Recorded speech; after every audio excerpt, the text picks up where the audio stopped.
14 नवंबर, जगह गुजरात का वलसाड। इसी दिन वलसाड के पारडी इलाके में रहने वाली एक छात्रा ट्यूशन से अपने घर लौट रही थी। इसी दौरान सुनसान इलाके से गुजरते वक्त एक शख्स उसे झाड़ियों में खींच कर ले जाता है, जहां उसके साथ वो पहले दुष्कर्म करता है और बाद में गला दबाकर उसकी हत्या कर देता है। अचानक ही उसे किसी के आने की आहट सुनाई देती है और वो दरिंदा वहां से भाग खड़ा होता है।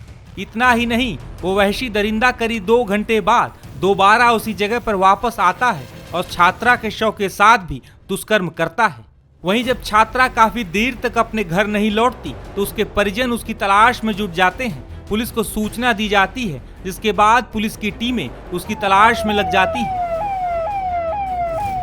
पुलिस आसपास के इलाकों के सीसीटीवी फुटेज खंगालती है। इस बीच एक सीसीटीवी कैमरे में छात्रा ट्यूशन से घर लौटते दिखाई देती है। हालांकि वो बीच रास्ते में ही कहां गायब हो गई ये पता नहीं चल पाता।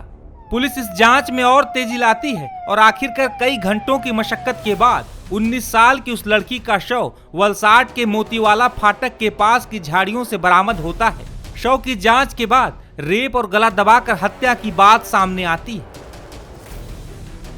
इस घटना की जांच के लिए पुलिस की कई टीमें दिन रात लगी हुई थी। लड़की के शव के पास से ही एक खाली बैग और एक टी शर्ट मिली थी।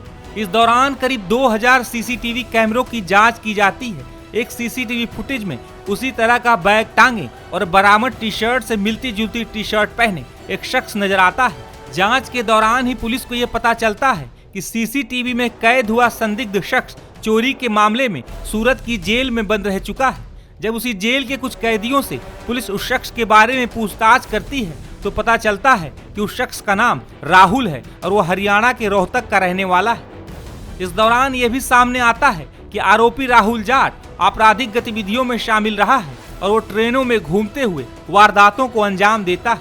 इस खुलासे के बाद वलसाड पुलिस कई राज्यों की पुलिस और रेलवे पुलिस के साथ मिलकर एक बड़ा अभियान चलाती है, जिसके बाद आरोपी राहुल जाट को 24 नवंबर को गुजरात के वापी से गिरफ्तार कर लिया गया।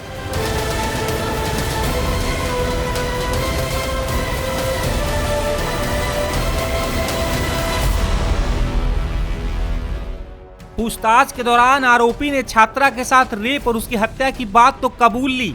इसके साथ ही जांच में यह भी मालूम चला वो एक खतरनाक सीरियल किलर है जो 5 मर्डर कर चुका है।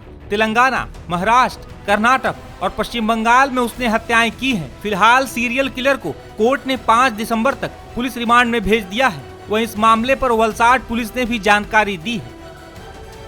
पारडी में 14 नवंबर को जो 19 साल की लड़की की दुष्कर्म और हत्या का जो केस था, उसमें 24 नवंबर को अक्यूज़ को पकड़ लिया गया है।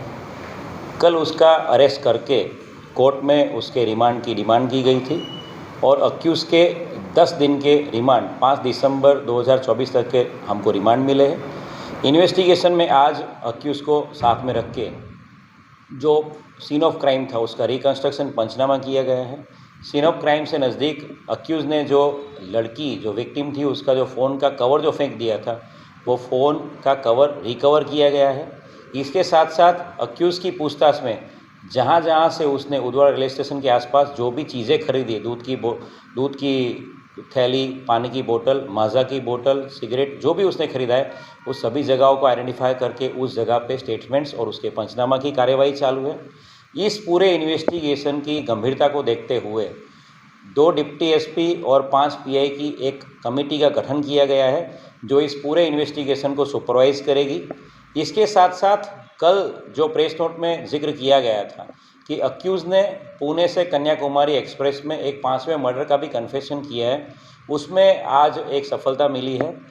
20 अक्टूबर के दिन आंध्र प्रदेश के गुटी रेलवे स्टेशन पे एक अननोन फीमेल की डेड बॉडी उनको मिली थी, उसमें उन्होंने भी एक केस की कार्यवाही करी हुई है।